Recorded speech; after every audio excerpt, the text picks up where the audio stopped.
tomorrow I will start to be happy. 16-year-old Daiana James recites Tomorrow by Dennis O'Driscoll. At her high school in Washington, D.C., she rehearses before an imaginary audience. Today will end the worst phase of my life. Practicing for an upcoming competition, her coach, her English teacher, at her side, offering advice.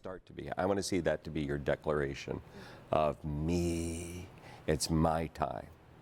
James is one of many teens across the country participating in national Poetry Out Loud competitions.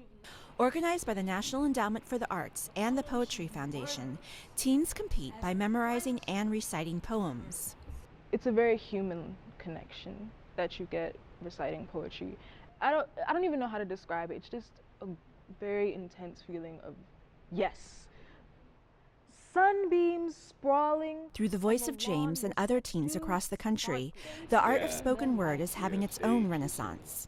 The Poetry Out Loud recitals have grown from a few thousand students a year to more than 300,000 annually since it began 10 years ago. While some choose to recite poems alone, others are speaking up together, creating poetry from their own experiences.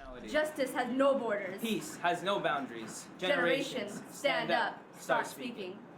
In Oakland, California, high school seniors Kamal Aslam and Warda Sher are practicing outside a Youth Speaks Poetry Slam.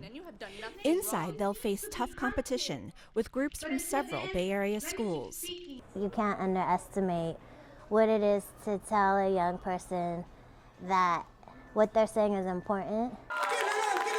As the audience cheers for these contestants, one participant offers this advice to a new generation of poets. It kind of sounds corny, but like speak from the heart and like tell your story, because nobody else has your story but you.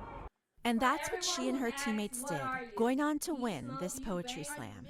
Padmananda Rama, The Associated Press. What are you?